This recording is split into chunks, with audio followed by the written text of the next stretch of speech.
Brilliant, thank you. Welcome. How fantastic to see such an audience in the room, and welcome to everybody who's watching online as well. So my name's Diane Coyle, and I'm chairing this evening, which is a very low-pressure job because we're going to get a lecture from David and then lots of questions from you. So I'm just keeping order here. But I'm an economist. I'm at the University of Cambridge. I've had the pleasure of knowing David for a long time and admiring his work. You don't need a long introduction to David, I'm sure. President Emeritus of the Behavioural Insights team, CEO from the launch of the company, and its president and founding director. He's worked in the Prime Minister's Strategy Unit. He's been an academic at Cambridge, Oxford and Harvard, which is a pretty good group of universities, and has written a lot of books and papers.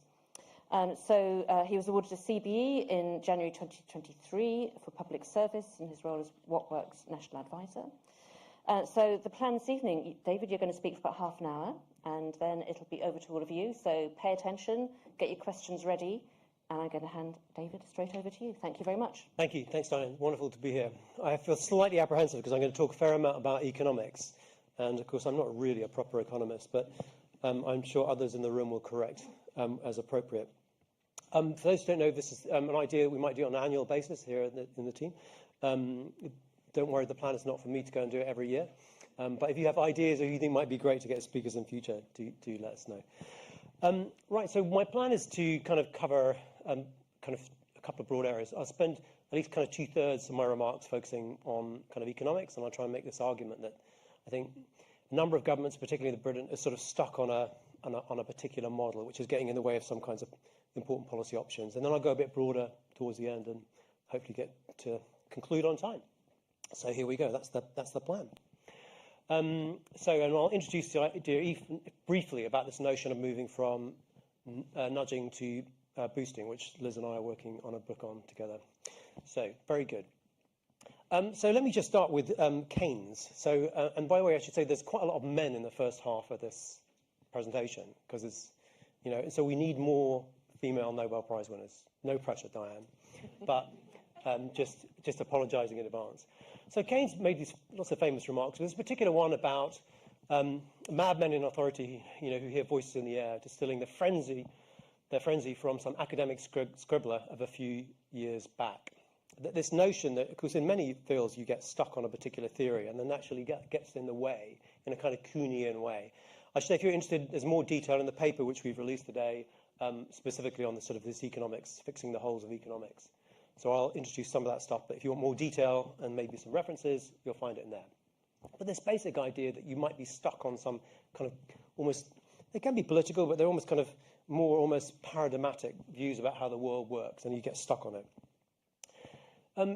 For economics, it's particularly striking that there's been some pretty major shocks, not least many of us will remember 2008, and indeed Greenspan's remarks about the fact that you didn't see it coming, and the model developed, which concluded as late as spring of 2007, basically risks had declined. It was all going great.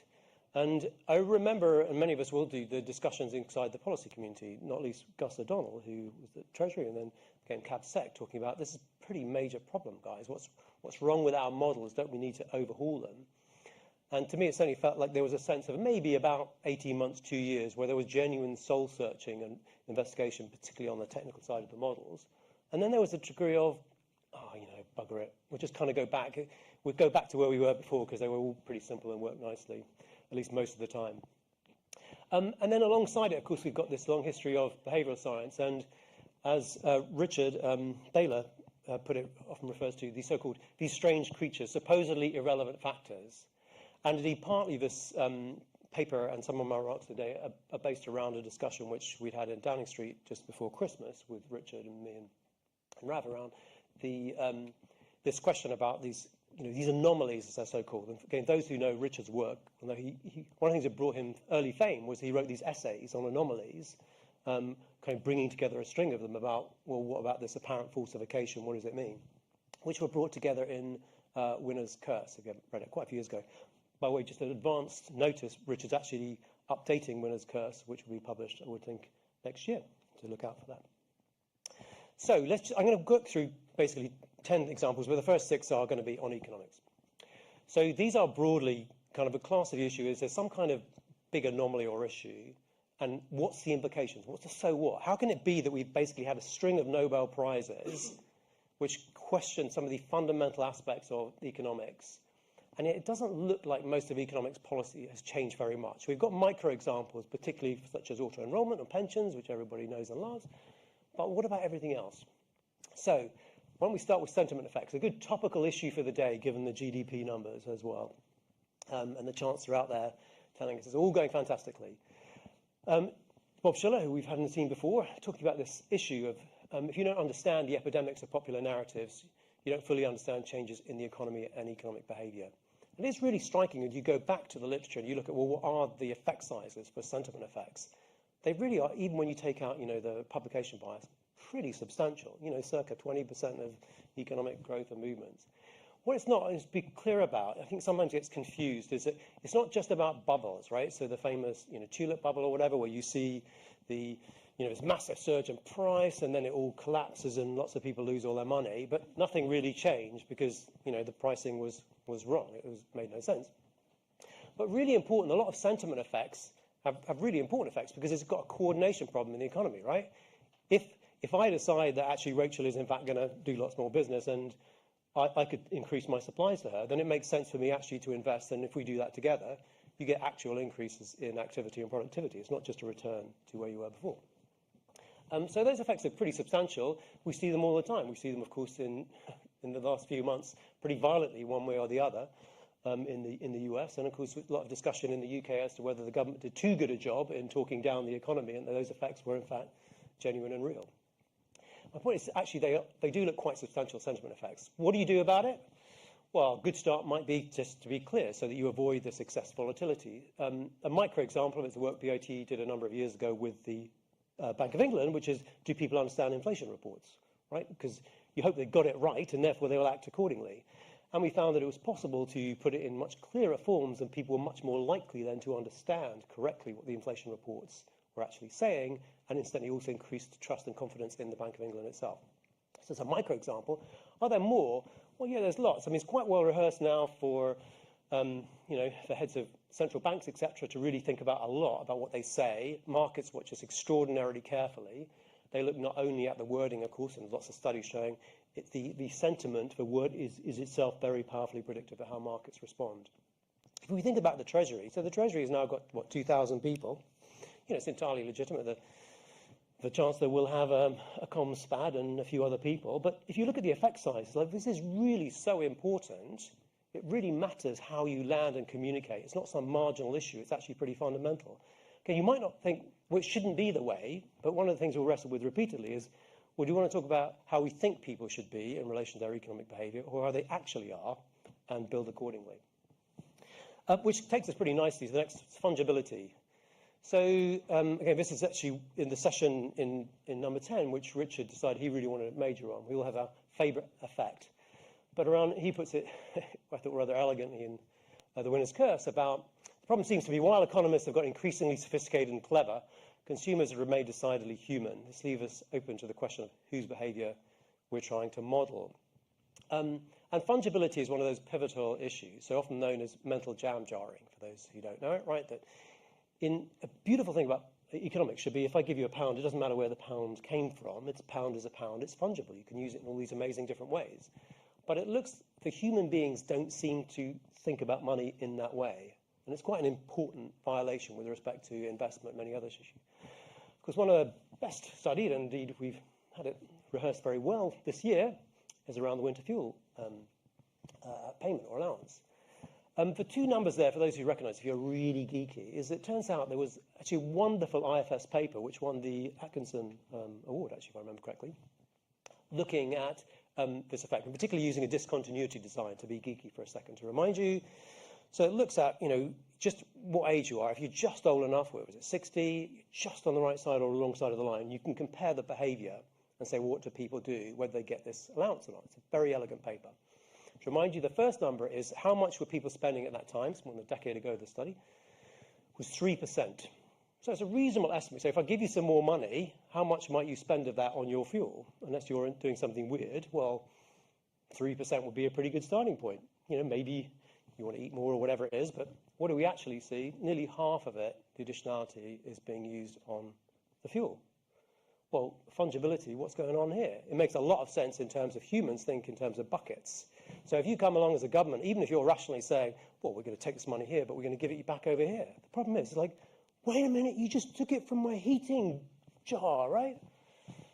So it's very, very real, and it has very real political effects too. What does it mean? I mean, I think there's loads of implications for it. I mean, one which screams out to me is rainy day saving. To many of us, we think, alongside the pensions reform, we haven't done anything like enough on the rainy days saving side, which is a really important jam jar for many people, let alone the kind of cognitive and the behavioural effects, the tunnelling effects that you get with respect to people who are in debt. I think it has probably plenty of other ones as well. National purpose, I think this is a more speculative argument, but not only do people do it, but people collectively will do it. So if you think about, I don't know, South Korea trying to drive economic growth, where you say, we collectively will restrain our consumption because we are investing in the future, and that people are able to think about it in these buckets, which are meaningful and you may wish to express as a policymaker, not just for a technical reason, but as it were for a human cognition reason, and that matters a lot. Shrouding, how can I not talk about shrouding? Colleagues will realise. This guy, actually, David Halpern, you notice the format. He's in an ordinary pitch because he hasn't won a Nobel Prize yet at Harvard. So shrouding is this notion particularly about an attribute which is, essentially hidden by a firm or by others, even though it could you could reveal its cost. And there are lots of examples. Our view, we wrote a paper in it in BOT a year or so back. This is really quite widespread. It is very consequential for economies. It's a very simple example. Actually, this is from a Cambridge restaurant from a while ago, which I think we mocked up so to be okay, but just. And it's a very fashionable. It likes all vegetarian and whatever. His fellow Cambridge dwellers. And so you can look at it when you're choosing your dessert, and it will tell you at a glance as to which one Ravi should eat because he cares about saving the planet. And you can sort of see at a glance, well, here's the red one, right? Sorry, it's a bit blurry. We zoomed in on it here. So that's what we said. But wait a minute. Now you look at it in terms of percent, kilograms of CO2. I was thinking, oh, wait a minute, the ice cream has actually got twice as much CO2 because it's using two different metrics, right? It's a very simple problem, but it's actually not working. And interesting, this is someone who's attempting to actually do deshrouding because most people want to eat something or save the planet. But it turns out actually this is just straight confusing. Now, quite often, shrouding is much more active than that because this is the previous work by BOT on greenwashing, where you just make very simple alterations to these adverts, test them to different people. Here's spark power made up, they've got green offices, etc., or do your carbon footprint, but doesn't tell you anything about their actual carbon, use or behaviour. But greenwashing is just incredibly effective. So no surprise that firms would do it. Now, there's many forms of shrouding, be it from, terms and conditions that bury stuff into a million other forms, straightforward things about buried prices. Where it matters often much more is when you've got concealing also of quality and you can't find it. Why does this all matter? Well, because how does an economy work well if you can't tell the difference between good and bad? And we tried to do some estimates on this. One illustration, one really interesting story, the graph up there is this rise of zombie firms and this fall of allocative efficiency, as it's called. Now, of course, part of this is to do with the fact we've got cheap money and that's pushing it up. But nonetheless, you think, well, is our best way to do this just to crush it down with putting up interest rates, a sort of chemotherapy approach? What you really hope is the market is working well enough is that consumers, investors, and workers are going to move to more productive firms, right? And that's the magic of a well-functioning economy. But it doesn't seem to work very well, basically. I think there's loads of ways we could do this. For example, government procurement is a great example with the new Act where you could actually make it public about how good is this thing or not and make that publicly available. Or certainly if firms want to share it, so you can see the difference between good and bad. A great example, I think, would be the labour market, and I've tried a few times and I still think we should do it, is to take a combination of the NINO, National Insurance Number, and HMRC data to do a version of so you can tell where to work. So if I'm trying to decide whether to go to Manchester or Cambridge or LSE to work, right, what would be worth for my future earnings, that's kind of basically available. We should be able to construct that for any firm too, right? Why not? You can see if I go and work for Tim Loining, who's sitting there, it might be a pretty painful affair for 2 years, but on the other hand, I'll go and earn a fortune afterwards, right? So you could deshroud the labour market because you really want good firms, right, in terms of to grow and get market share. Or another simple example is if you're starting from first principles, to me, which magazine should be a public good? So why is it less than half the percent of the population have access to it? What would it take to say, well, hey, everybody on benefit should have access to which? They need it much more than I do, right, to work out what's the right trade-off to make. But actually, it also is true on the production side. At companies, it's in their interest to be able to have a market which functions well. So if I come up with a good, robust product, that actually is distinguished in a sea of otherwise, remember, it's not just greenwashing, we've got health washing, we've got a million actually kinds of washing now operating. We've done a very crude estimate on this, by the way, which admittedly is crude, but we think it can approach potentially even approaching doubling your productivity growth rate if you de-shroud big chunks of the economy, which might be done. That's a very big deal, obviously. Preference inconsistency, which is a complicated way of saying, what do I want? It's Adam Smith talking about this great source of misery, that we don't get this right. I just remember, I'll remind you, if you don't know it, a classic, I think it's still a beautiful study illustrating this, back from 1999, where workers, admittedly they're Danish workers, so you might think, well, they're whizzes. Anyway, you win this little competition, for those who don't know the result, and you get a choice. Would you like, this thing's going to be delivered for you next week, great. Would you want the bowl of fruit or do you want the chocolate? So these virtuous Danish workers, 75% of them basically choose the bowl of fruit. Great. The week comes by, the person turns up, really sorry, basically we lost your form, what is it you wanted? Now what happens? 75% of people say, actually chocolate, thank you very much. Right? Not only that, by the way, a little detail in the paper is that people are not even consistent on the same day. Depending on what time of day you turn up and say, what is it you wanted? You can kind of imagine is basically if you catch them before lunch and they're hungry, they say chocolate, and if they've already just had their lunch, then they're on the bowl of fruit still. So what is it? It's really quite consequential if you're trying to build models where, not least by way in the world of AI, where you're saying we're going to do alignment. Well, alignment with what? What's your preference? You've got a whole load of different preferences in your head, and they bounce around pretty heavily. So it's really consequential. And you, at the very least, got this inconsistency between your system 1 and your system 2 when you reflect on it, and another inconsistency with respect to if you get together with other people and have a discussion.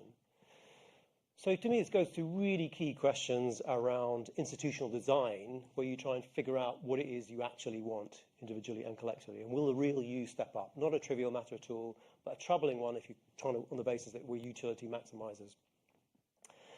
5, irrationally cooperative.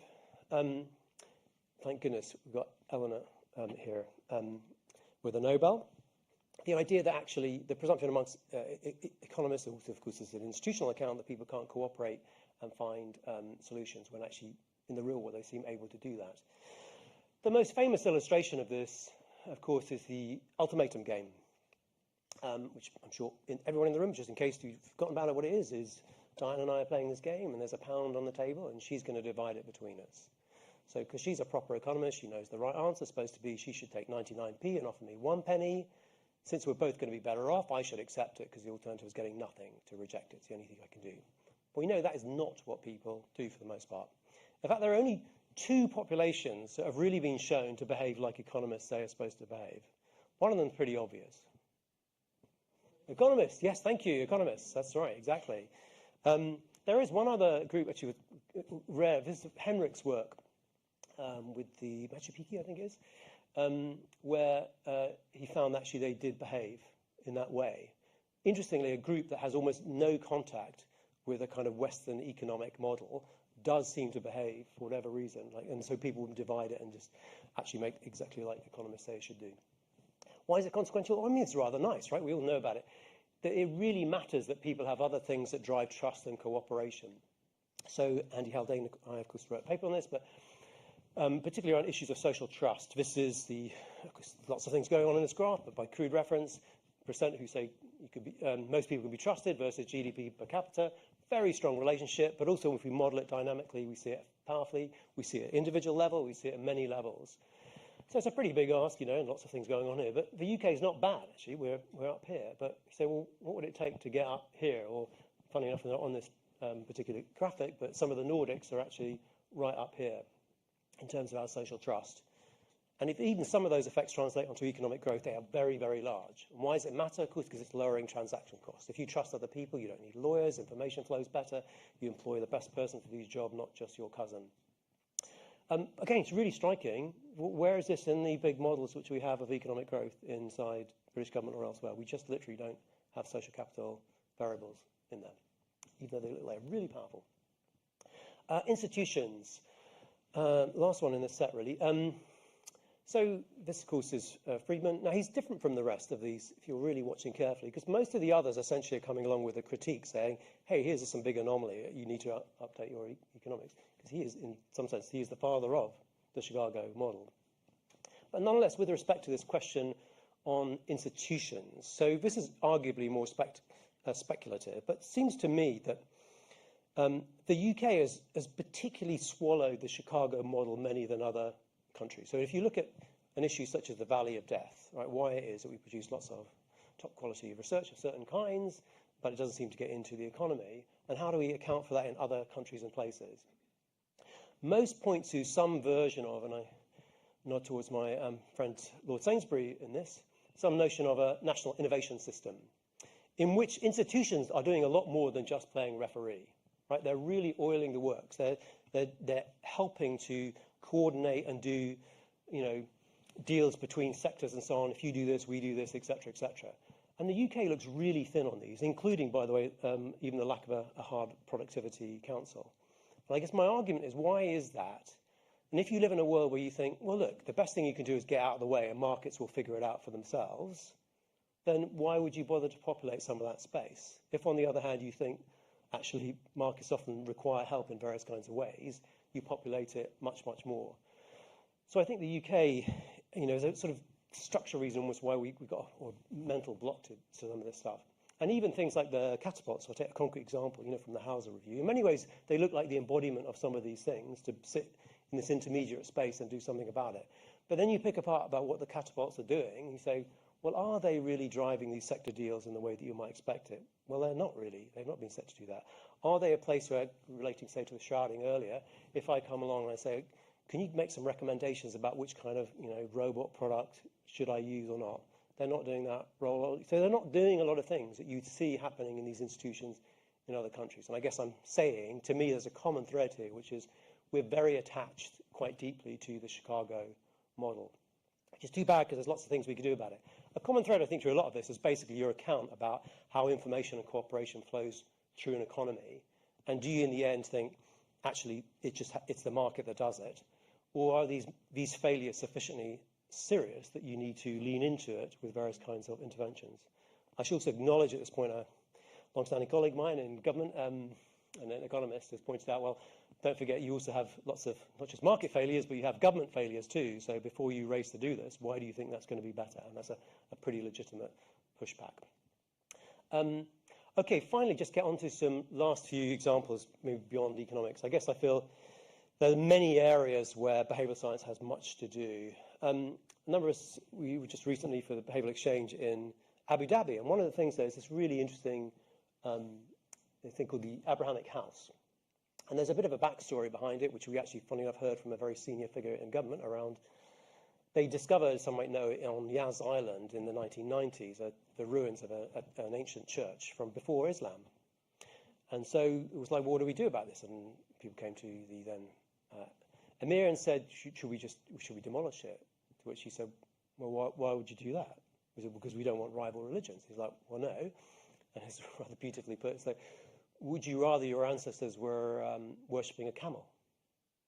To which is like, okay, fair enough. And indeed, he pushed this forward. So this is the Abrahamic House, which is a beautiful site. But what's more powerful about it is the idea that sits behind it, which is, it's for those who have seen it, haven't seen it, it's a mosque and a church and a synagogue on the same site, built to exactly the same proportions, but all around a central space which you have to go to and you communally use, right?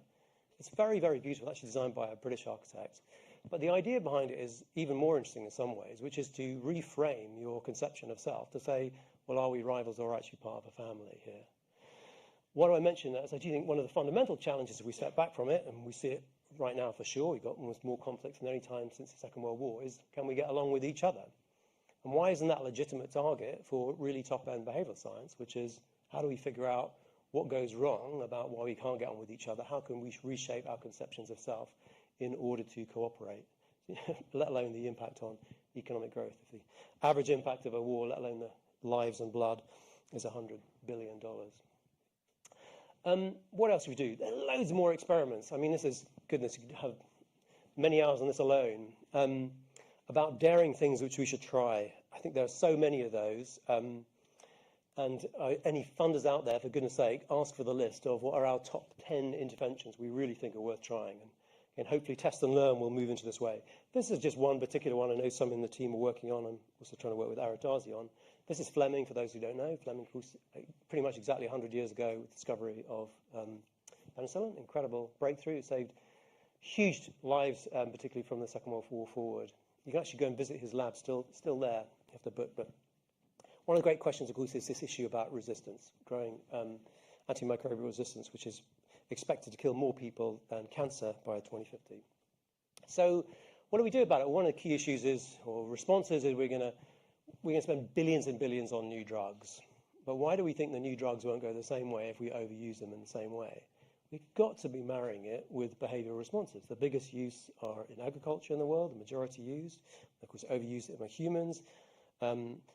The best single predictor of resistance across countries is actually the World Governance Indicators and the World Bank. And why is that? It's because it means you've got to have sewage systems. That's what's happening. You get bacteria learning it. And the same environments, those who can afford it, of course, will buy the antibiotics. So in India today is absolutely stunning at how low the efficacy is of many antibiotics. There are some, it's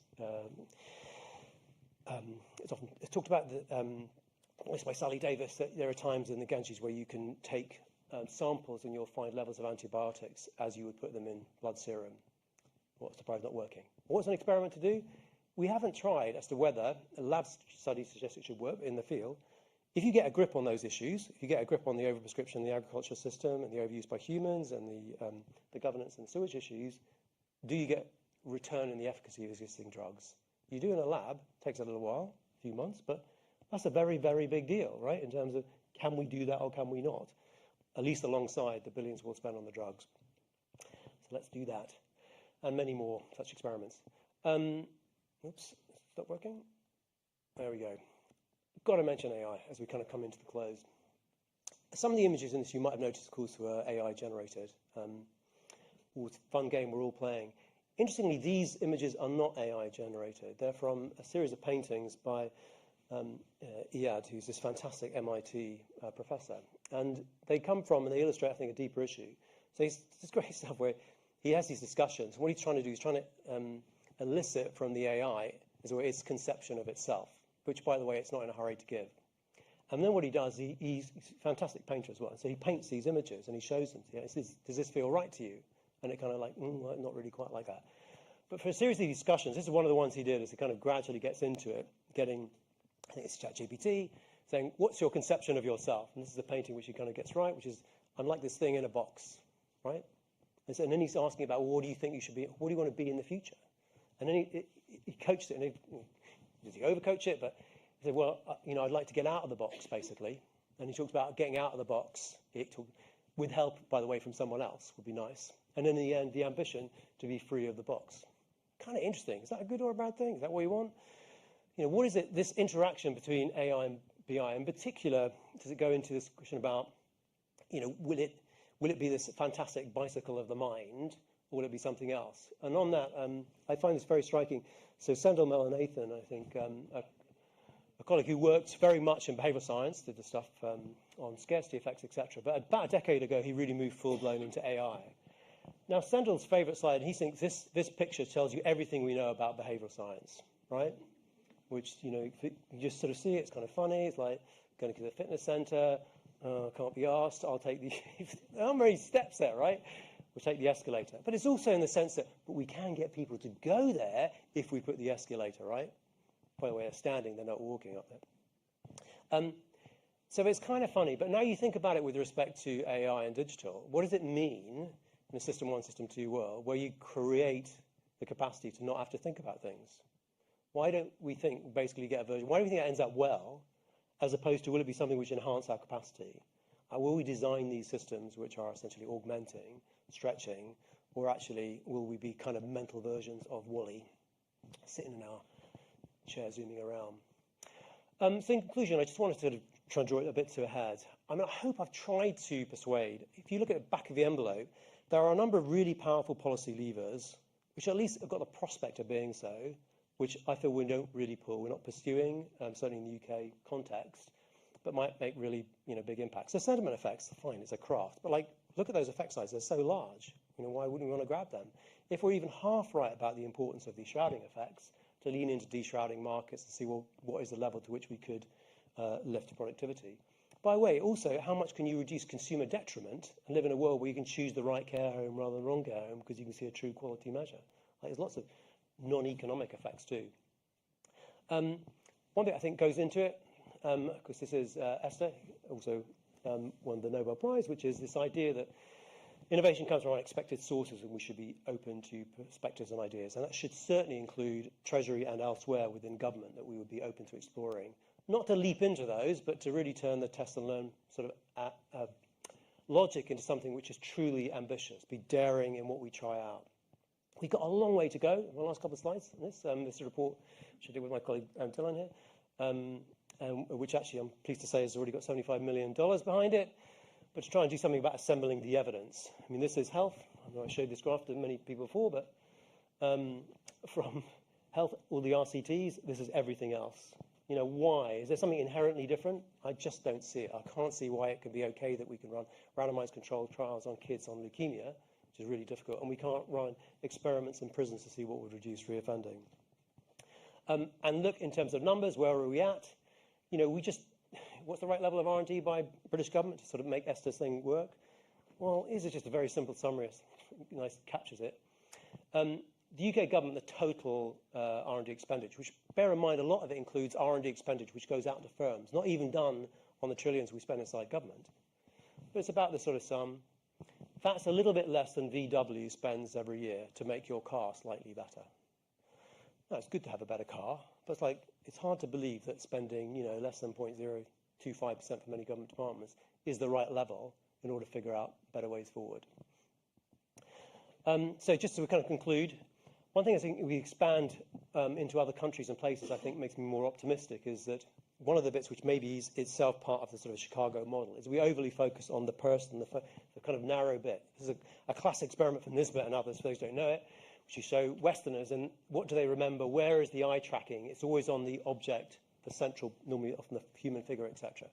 And Westerners are much less likely to notice changes or what's going on in the background than others.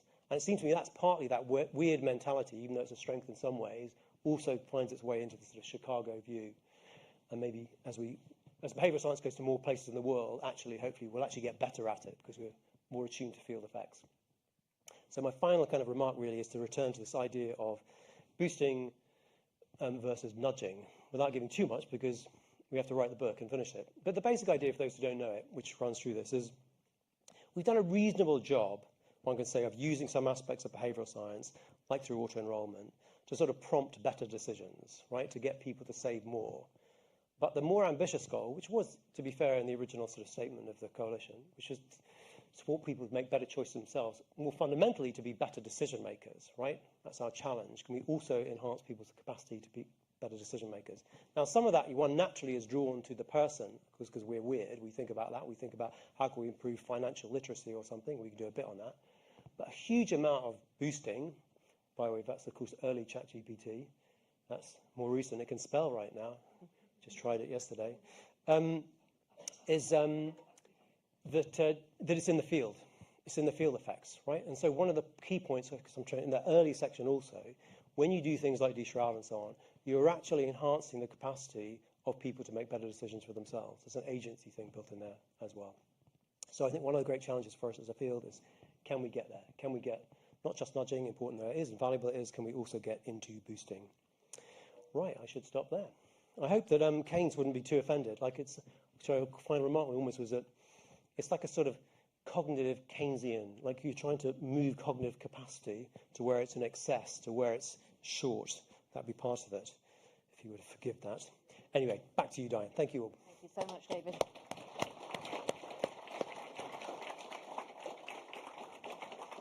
What a tour de force. I can't resist asking one question because I'm thinking a lot about AI, as many people are at the moment. So AIs are rational Bayesian updaters. Do they need to understand humans better? How do you get the behavioural insights into the AIs? It's a really interesting, I mean, in some sense, right, they appear to understand humans very, very well because they're inferring from our behaviour. We both see in the early iterations where they make the same patterns of errors. But now what's really striking is that they can do both. They can both correctly, on the face of it, read your human intent, but they can also see the right answer, right? Both. They can do both sides of what Richard has talked about, which gives them extraordinary power, including, I think one of the things people vaguely thought that AI wouldn't be good at the emotional stuff. A lot of the emotional stuff is fast brain activity. You know, you make an assessment of a person or a thing incredibly rapidly on these two primary, you know, positive, negative valence, you know, etc. So it seems to do it really pretty well, right? And it raises lots and lots of questions. I'll just mention one example, which I think is a really interesting body of work from Johan Peterson's work, who does, it's not overtly on AI, but he's using it. So he's the guy, for those who don't know it, who did this stuff on, you say to Stein, which of these two pictures, you know, do you prefer? You know, it's kind of a crass question, but like, you know, blah, blah, and you say, oh, I like A. So he hands you and say, explain to me why it is. But because he hasn't handed you A, he's actually handed you B, but you didn't notice. And most people don't notice. And then people proceed to explain in great detail why they prefer B, why they didn't prefer B. It's also been done with political attitudes where you change people's answer on a survey. Right, they do it really well. The stuff which Johan's moved on to these days is using, because you can do it with AI incredibly effectively, in interactions when you're particularly online, you can alter things in other ways. So, and of course AI can do it brilliantly. So if I'm a kind of grumpy sod, you know, it can make me look a bit smilier, right? Now it turns out if I'm smilier, then you actually smile more, and then I like you more, right? You can also alter tone of voice. So you can do all these things where you can actually lean into, you know, in some sense, a deep understanding of the emotional reactions, which could be for good. You could have this little dial right in your Zoom. It's going to be grumpy today because I've got to tell someone off, or I'm going to be happy, you know, whatever. We could do it for you. And similarly, in Sandel's work, this capacity to use AI to work out, like on the sentencing work, where you can get, you know, a 40% reduction in people you send to prison and no increase in crime. But you can also use it to unpack a lot of the human errors, in inverted commas, which are leading to these things around, and the biggest factor is the mugshot, right? So you can see it can step into that space and make us much better versions of ourselves, but is also completely able to use that for extraordinary forms of manipulation, including it can read our emotions better than we can. I'm sure there are a ton of questions, so I'm going to come to the audience and a bit later to some online as well. There's a microphone, so please just wait for that. The first hand up is right here, and please keep it short so we can get lots of them in. Thank you for that presentation, absolutely awesome. So yeah, really enjoyed that, David, so thank you, really impactful. My name's David Legg, I work at Innovate UK, so we do a lot of technology push, but don't always think about the behavioural responses to the technologies. I'm interested in your thoughts about the climate paradox at the moment. Obviously, a lot of politicians are now thinking about security, risk, inflation, but the climate seems to have gone down the agenda. So, you know, are there things around behavioural type insights that would be able to help in terms of both adaptation and mitigation? Thank you. Do you want to take a few, or do you want to? Which do you prefer? Well, you're the boss. Answer it. Okay, there you go. Look, there's lots of issues. I mean, climate change is one of those classic issues which humans seem not very well suited to deal with, right? Certainly if you're system one, why do I care about the future? The future doesn't, people don't care about their own future very much, re pensions and so on. So it's one of those issues where it goes exactly to this point about how do you create a deeper reflection, system two, or indeed institutions that make us reflect on the future. I think it's not the only one, but in many ways it's the strongest form of it. I mean, I've got many colleagues who, of course, work on this, and we did a lot of work for COP around it. I think there are lots of issues you can do around technology adoption and acceptance around it. It is also very subject to these greenwashing type issues, which is even before you get a carbon tax, you've got enormous goodwill actually on the part of the public. How do they tell what's green and what's not? It's really, really hard. So there are lots of aspects, I think, with technology adoption. There's lots of aspects around the profiling. I think it also goes directly to these institutional aspects. frankly, I've always thought it's one of those ones where you also just want good government. As you say, we know we're not very good at that as human beings. We want leadership from government to move into that space, albeit with some deliberation. And a quick aside, I mean, one of the things I think make a lot of sense on the missions is I would bolt in strong deliberative mechanisms to partly create that licensing environment about what is it, what you want. And my view has long been that on auto-enrollment, the reason why we were able to hold that line, because when we did it when I was working with Tony Blair, long ago, and then it came into force in 2012, back in number 10 with Cameron era, was that Adair had done such a good public consultation. He kind of got permission from the public to make that change. And I feel like that's what we should do on some of these great wicked issues. And that point about bringing the public along is very important and interesting, I think. Next question. There's an arm in the middle there. I can only see arms from up here, so just, wave vigorously. Yeah. Thank you so much for the talk as well from my side. So I'm Philip. I'm currently studying for my master's in behavioral science, and I'm starting my PhD in a similar field in October. So my main topic of interest is agency, which is also very related to the points on boosting. And I recently came across quite an interesting ethical question with this regard, and that is, what do we do about people with regards to boosting who potentially lack the agentic capabilities to then do the associated decisions, and how do we treat resistance in the context of boosting if people do not want to engage with those boosts? So it's kind of a capability question in this context. Yeah. Well, obviously, lots of capability questions. I mean, one of the ways, there's a big overlap. There's classic academic arguments about nudging versus boosting. There's a very, very big overlap, particularly around educative nudges, as you might call them. I mean, required choices have some of those dynamics, right, which is you're prompting someone. But how far do you go when you say, and Cuss would say, if you decide not to decide, can someone else do that? A lot of that rests on do you have trusted intermediaries? And so a lot of the spaces around the building, and in my view, we're thin on those trusted intermediaries in many areas, not least for digital space, who you trust and who would act on your behalf. I mean, why do you have to every time do a cookie thing? Why couldn't you set it? So my general preference is the following, and then it would set it on your behalf, right? So I think there's lots of those ones. Look, I'm an empiricist, so I think one of the questions is, well, how far can you go with this, at least? A classic example, which Ralph Herzog uses as, I think, a good example of a so-called boost, right, is the OneSec app, which you may have come across, but you put it on your phone. And so a good telltale, how often do you pick up your phone to do something, to look something up, the weather, whatever, and then 10 minutes later you put it down and like, what was I supposed to be doing? Oh, yeah, I meant to check the weather, right? So OneSec just introduces that extra layer. It prompts a break, typically of 3 to 6 seconds. It's annoying, gets in the way, so you can't get to Instagram or whatever it will be. But we see these really quite dramatic reductions in the use. Now, you've enhanced someone's agency. You basically dialed up that prompt to kick back in their system too. You can decide not to do that. You might not have capacity. But it's interesting as to how many people would welcome that and dial it back up. I mean, AI, of course, is it on speed? On what basis is it doing this for you? When do you want it to kick in and when do you want it not to? Like, why do we vote? What's the point of voting? I get an AI to read the manifestos much more carefully than most people will. It can also look up my preferences and my interests pretty damn well, pretty rapidly. Well, it can make a good assessment. Why do I have to go to that? You can just vote for me. I can have electronic voting. We're done with the whole thing, right? Be out of the circuit completely. But then you wouldn't be able to take your dog to the polling station. No, that's true. Maybe that's the answer. Anyway, look, these are obviously really profound questions about agency, which I think are hitting us incredibly fast now. It's a good PhD subject, Philip. Yep. One more from the room. It's all over this side at the moment. You've got to get your act together over here, but there's one back here in the middle.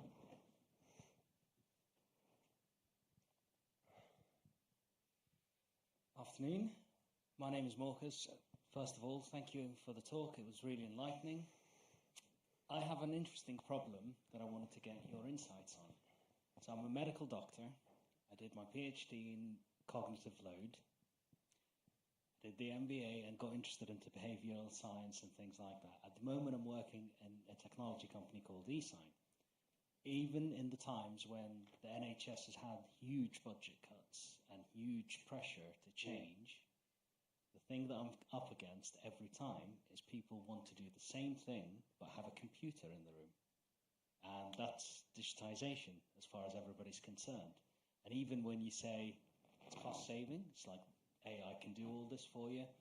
If you just rethink things, I'm hitting a lot of resistance. And a lot of it comes to, they can't, their load, well, I see everything in cognitive load now, so too much change in one go is very difficult. In terms of getting the NHS, which is a very big organisation and very resistant to change, to take up change at this time, when we're talking about humans rather than econs, what would be your best advice? I think you're being asked to solve the productivity problem. Yeah, for the NHS. That's a pretty big question. I'm sure others will want to come and talk to you about it afterwards. Look, we know there's a massive initiation cost, and one of the interesting results, even in behavioural science, is when you've got an effective result, not only is it not spread often, it doesn't even stick in the same location. It fades out unless it's built into the existing practice. So the general rule is you're better off to adapt something than start again. On the other hand, you want to do radical reform, you're better off almost creating a parallel system and doing it again. I think look, you can tell me as well as anyone else, but one of the really interesting areas is that will it be driven from the consumer or the patient side, right? With people's expectation of, well, it's stuff's on my watch, what do you mean you haven't got it, right? And it will be driven. And one of the exciting things I think about that for behavioural scientists is that, you know, if the majority of years lost are behavioural and lifestyle factors, they're not what you're doing when they come in. It's too late, right? It's actually what we're all doing. That can we move into a world where we have an actual healthcare system, which is the sense it's actually promoting our health. That's quite exciting if we could move that forward. And then in that sense, it tips the whole balance the other way, because that becomes the primary driver. You've got that whole system around living well, and then when it goes wrong, we come and see you, right? But maybe that's too much to hope for. At least that's basically all of Wes's 3 shifts in one go, isn't it?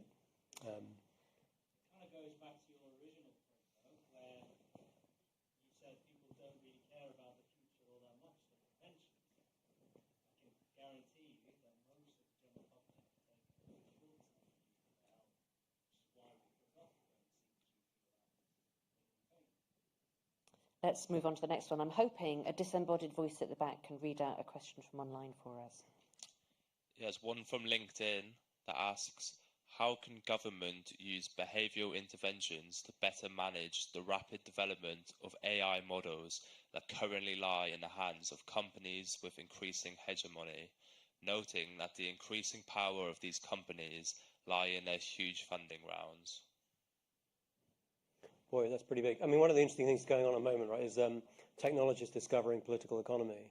We had a very interesting discussion here led by Tony Curzon-Price a few weeks ago about this paper, you may know, about gradual disempowerment. It's not just that we'll all be turned into paperclips or blown up by Skynet, but that just you'll get the substitution of labour, and indeed in other domains as well, and that will shift your political economy even more radically. So beyond the kind of a short-term sort of tech giants, the arc of that political argument, I think, is genuinely quite scary. I mean, on a good day, I certainly feel like, some of you know, we did this work touching on that example, in fact, was with Meta, is that can you make governance interventions, rather than the government saying you have to do it, and you have a tussle between it, you say you have to have a mechanism, because it's such an important product, not least with AI, is that your users get to shape it. And indeed, one of the focuses was about AI.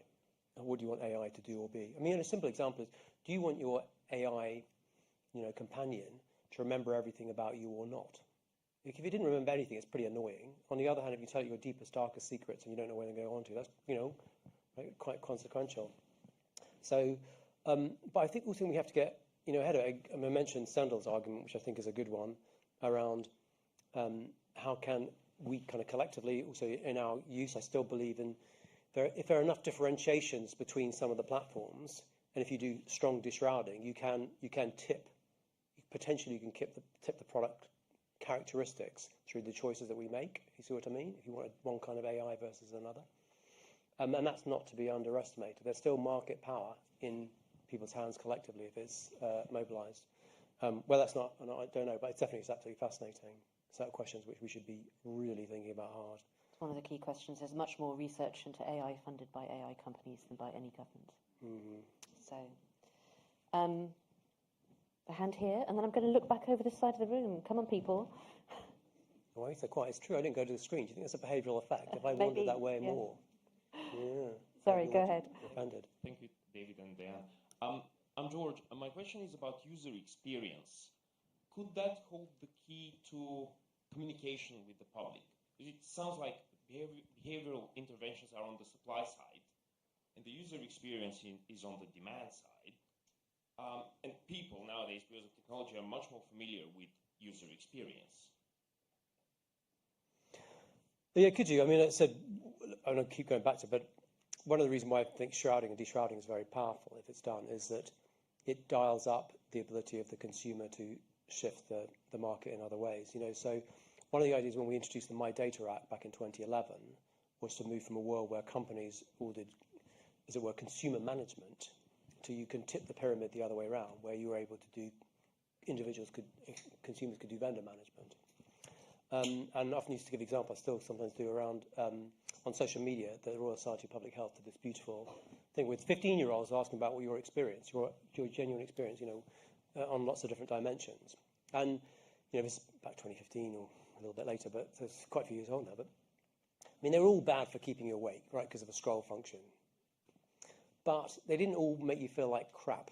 Whereas, to put it bluntly, Instagram, if you were a 15-year-old girl, made you feel like crap in a way that YouTube didn't.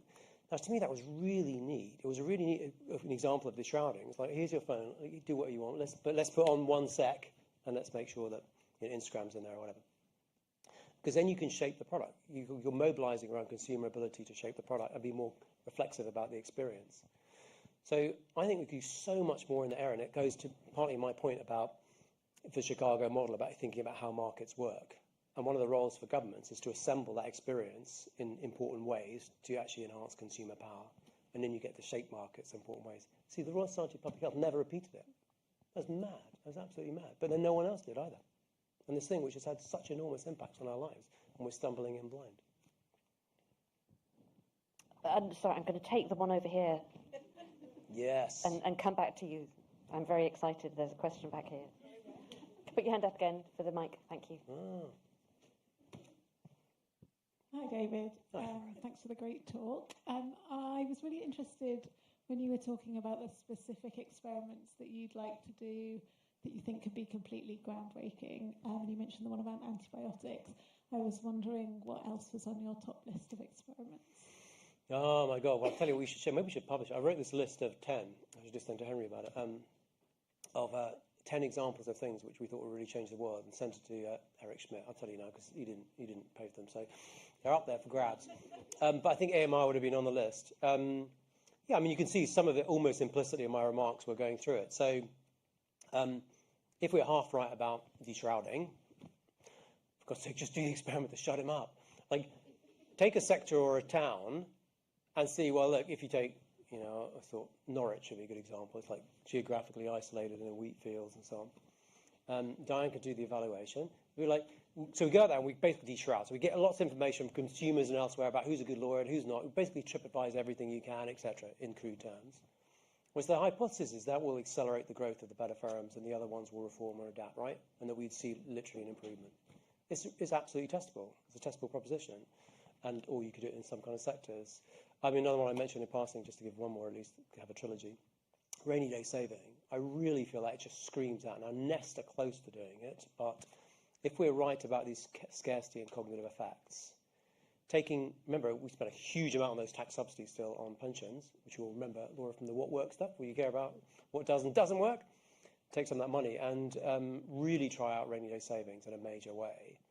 And not just do you sort of see the financial effects, but the hypothesis is if you can get people out of their money worries, do we also see better decision-making in other domains, which is the hypothesis?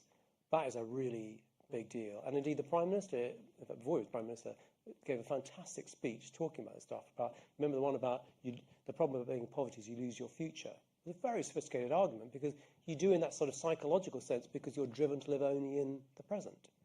Rainy day savings just scream out. Of course, we have a bad, not your fault, right? But we have a version of it, which is a very generous scheme, but incredibly hard and very high friction. So it doesn't work like a rainy day scheme. So, Henry, some of your rich friends could try this out too. But, it'd be like, that would be amazing to do. Really, really worthwhile to see as to whether, what would it take to get 14 million people out of cycling and low-level debt into rainy day saving? And would you see the spillover effects? So, there's 3 to get going with, anyway. I think we need a list of 10. The reward for being so gracious is that you get the last question because we're running out of time. So put your hand up again for the mic. Yeah. Oh, Liam. Hey, David. I mean, I spent like more of my life than I should have analysing BIT and your work in ethics case studies and so on in lectures, but I was always really impressed by it because, and I think it's because you had so many people around you and yourself that you were always getting pushed on how to embed people like Gus O'Donnell, like all the people that you had around you. So I think you had, even more so than it's written and it's sort of described in your book, a really good institutional context for the gestation of something to scale. And I'm looking at stuff like Doge at the moment, or looking at some of the AI stuff. And I just wanted your reflections, because to me, I think a lot of what made the BIT successful was actually the fact that you had so much positive resistance around you that led it to be institutionally embedded. And I think when you were talking about trying to scale AI quickly, some of it looks quite scary to me, to be honest with you. And some of the outputs from Doge, they just don't look like they've had enough institutional resistance around them to make it like mature inputs to policy. So I know it's comment rather than question phrase, but I just wanted your reflection on like the institutions and the kind of people around you that, and the importance of that if you're trying to scale something into policy. I think institutions is a good thing to end on. Yeah, very good. So it's Liam Thaney, for those who don't, from LSE, who's done a lot of work on thinking about these ethical effects. I think so. Look, we all said, in common with any kind of technology, behavioral science is a general purpose technology which you can use for good or for bad. There are very, very powerful examples, not least gambling is an outstanding example in the sort of sense of behavioral science, incredibly sophisticated. Does it make the world a better place? Not obvious that it does.